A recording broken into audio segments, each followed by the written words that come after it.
Welcome to Oscar Mike Radio. My name is Travis, Marine Corps veteran and your host. Oscar Mike Radio is co-produced with Since to Win Productions. What's your podcast doing? I want to thank my sponsors, Joyce Asack of Asack Real Estate, Danielle Rocco with Echo 6 Creations, and my supporters, Cason Shaving Company, Exceptional Parent Magazine, and Fight Camp. Be your strongest combination. This is our third episode of celebrating Black History Month, and I want to extend a thank you to Deputy Secretary Andrea Gale Bennett for kind of getting this going last year, and I want to keep it going, and she's going to be coming on for our fourth week to celebrate this month, and it's been a good one so far. And I'm reading my DAV.org magazine, and if you're disabled veteran and not a member of DAV, Disabled American Veterans, I strongly suggest you sign up and join. There's a lot of advocacy there, a lot of information, and I'm reading the magazine, which I like getting every month. And Elizabeth De Pompei has an article about the Harlem Hellfighters. And I read the article. I thoroughly enjoyed it. And again, I learned something that I did not know. And I've been very clear with people.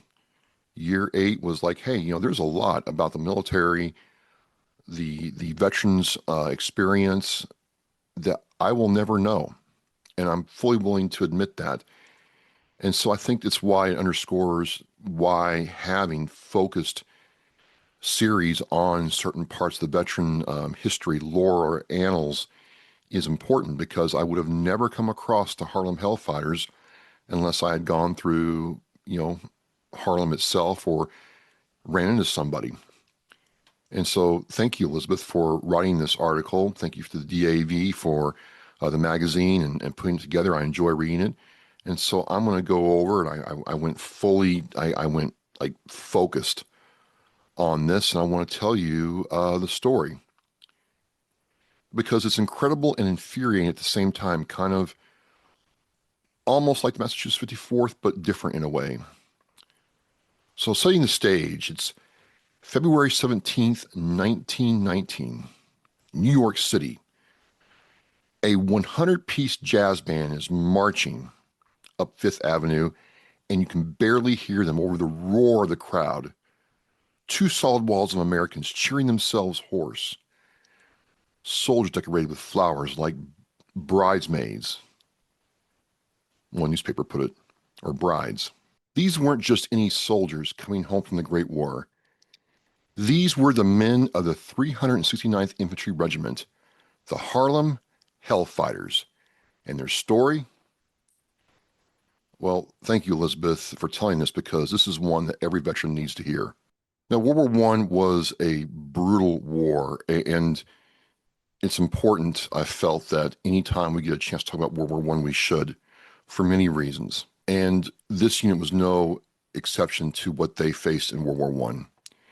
And before we get to their combat record, which is absolutely legendary, let's talk a little bit about the battle these men fought before they ever saw a trench.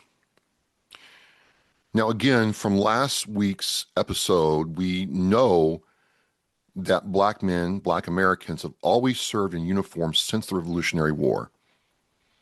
And it wasn't until, as we learned last week in the Massachusetts 54th Regiment, it wasn't until the Civil War that the U.S. Army actually formally put them in uniform and paid them. But they always served, they were always segregated, and they were always treated less than, though. And then in 1913, New York finally passed legislation allowing a black unit of the National Guard. Now, again, for those who don't know, you have the U.S. Army, and then you have the reserves, and then you have the National Guard. And the National Guard is, in a very loose way of saying this to make it understandable, think of a militia, a formal militia, as the National Guard. And it's a great oversimplification, I know, but it's just to help you distinguish that the fact that the National Guard serves at the state level. The reserves are the reserve units from the active military, and then you have the active military. And this unit was part of the New York National Guard. And so in some ways, you think this was progress, but it wasn't. It took 3 more years before the 15th New York National Guard actually formed. The reason for that was because the white National Guard units didn't want them there. And in her article, she got a quote from Jeffrey Sammons, military historian at New York University. He says the delay was entirely due to, quote, resistance of the white New York National Guard, period, close quote. Think about that for a second. These men wanted to serve their country, and their own countrymen were the first enemy they had to overcome. But as I'm reading this, as I'm going into the story, as I'm looking at Elizabeth's article and other sources, here's what really got to me. When 1916 came around and, we had that dust up on the Mexican border, suddenly New York's National Guard units were depleted. World War I is raging in Europe.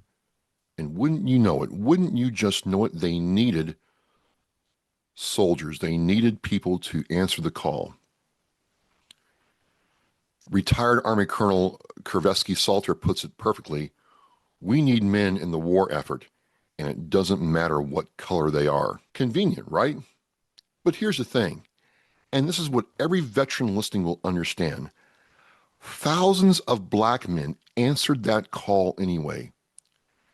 Not because America had earned their loyalty, but because they were, as Salter says, red-blooded Americans who wanted to serve their country. Their motivations, same as any soldier. Love of country, sense of duty, and maybe, just maybe, the hope that their service would mean something when they got home. At the time, President Wilson said, "We are making the world safe for democracy." These men believed that might finally include them. Let's go forward to December 1917. The 369th arrives in France. They're trained infantry, all volunteers. And you know what the Army gives them? Pickaxes and shovels. Not weapons, not armor, not mechanized infantry, pickaxes and shovels. Instead of rifles, they got designated as a labor unit. Colonel Salter calls it what it was, a slap in the face.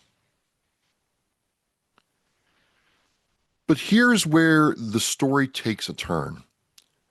The French had been bleeding since 1914. They desperately needed reinforcements. General Pershing, commander of the American Expeditionary Forces, had orders to keep American units under American command. But he had a problem. He needed to help the French without giving up white soldiers. Doesn't take a genius to figure out who he loaned out. He loaned out the 369th. I want you to listen to, and if you want to look it up, I'll have the link. Read something that will make your blood boil.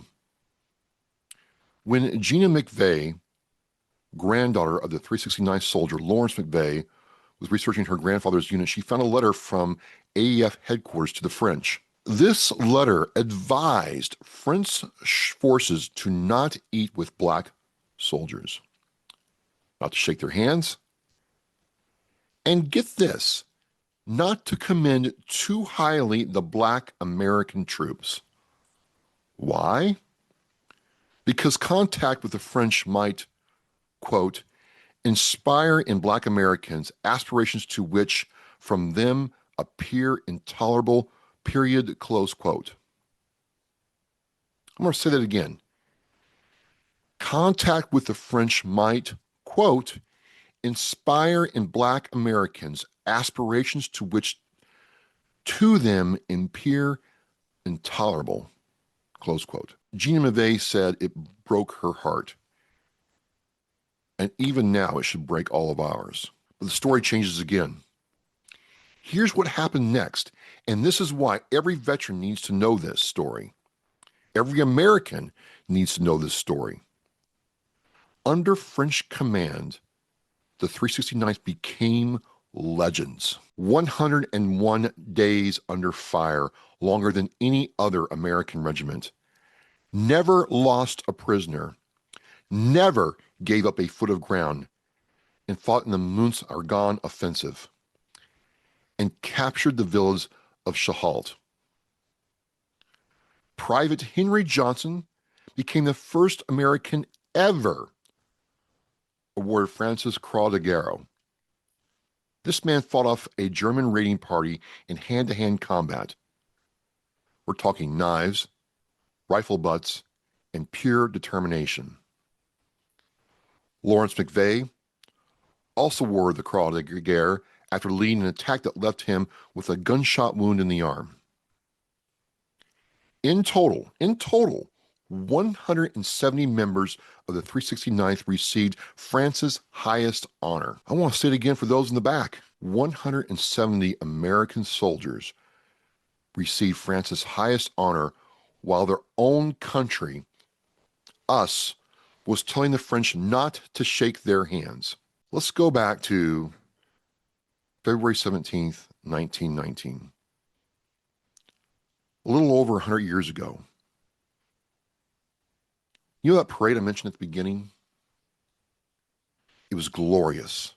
For one day, New York and America celebrated these heroes. But here's the thing about the parade. They all end. Within months, America erupted into what historians call the Red Summer of 1919. Racial violence rose across dozens of cities. An estimated 250 Black Americans were killed in 10 months. In Arkansas, 369th veteran Leroy Johnson, wounded in France, decorated for his service, was murdered along with his 3 brothers in the Elaine massacre. This is what making the world safe for democracy looked like for Black veterans. And unfortunately, it gets worse.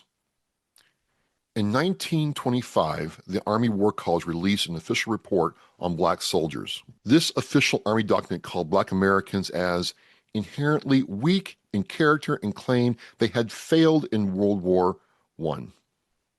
Failed? The Harlem Hellfighters?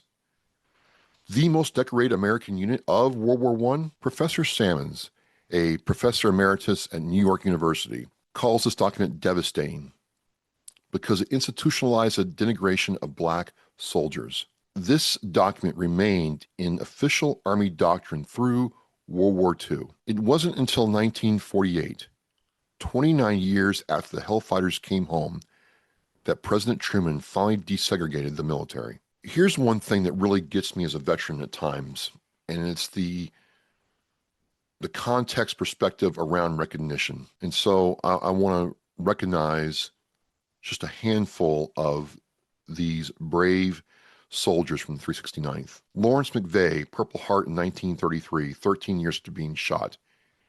Henry Johnson, Purple Heart in 1996, 77 years late. Henry Johnson, Medal of Honor in 2015, 96 years late. The entire 369th Regiment, Congressional Gold Medal in 2021. And in 2021, every single one of them was deceased. Gene McVeigh is quoted as saying something that really hits hard to me as a veteran. They need to be honored because they fought for a country that did not fight for them. In closing, as veterans, we all know what it means to serve. We all know about sacrifice, about putting on the uniform, even when our country and your country lets you down. But the Harlem Hellfighters, they did it while fighting a two-front war, one against the Germans and one against their own country. The combat record speaks for itself. Most days in frontline trenches, most casualties of any American regiment, never lost ground, never lost a prisoner, 170 Croix de Guerre recipients. These men prove what we all know. Courage doesn't care about color. Honor doesn't check your skin tone. A warrior is a warrior. More than a century after that parade up Fifth Avenue, we are finally starting to learn what was drowned out by those cheering crowds. The call to honor all of those who fought for freedom, not just some, all. The Harlem Hellfighters didn't just earn their place in military history. They earned their place in the pantheon of America's greatest warriors, and it's about time we recognized it. One of my first eye-opening experience to World War I, there's two of them. It was visiting the World War I monument in Washington, D.C., and it's a small monument. It's tucked out of the way. In fact, at the time, you could tell that it did not get the attention that the other monuments got. And it was kind of embarrassing because, again, World War I was supposed to be the war that ended all wars. And here we are, still fighting. And then I read the book, and I'll have the link to this book in the Oscar Mike Radio show post, Eye Deep in Hell, which really chronicles the soldier's experience in trench warfare during World War I. And it's just inconceivable, unbelievable that that was the accepted doctrine for war at one time in our history. And so, I do these shows during this time to bring attention to the contributions and the service of our fellow Black Americans. I don't want them forgotten. I want to thank Elizabeth De Pompei from Disabled American Veterans Communications for writing this article.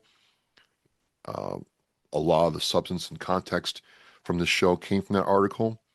It certainly brought attention to me, and and if you see this magazine, the front cover, it draws you right in. Those are proud men there. These are proud Americans. And thank you to the DAV. Thank you to Elizabeth for making sure that they're not forgotten. And they won't be forgotten here. I'm Travis with Oscar Mike Radio. We're Mission in Flight. Thank you for allowing me to tell you the story. I'll see you next time.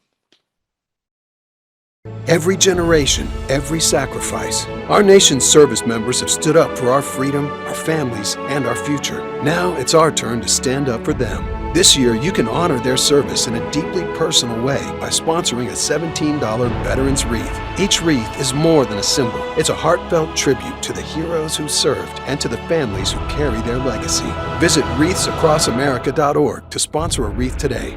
This isn't just a wreath. It's a personal gift to an American hero. Thank you for listening and watching Oscar Mike Radio, where our active duty service members and veterans are in action and the mission is in flight. Oscar Mike Radio is an oversized load co-Sinister One production. If you are a veteran or know a veteran who needs help, please dial 988 and press 1 for the Veterans Crisis Line.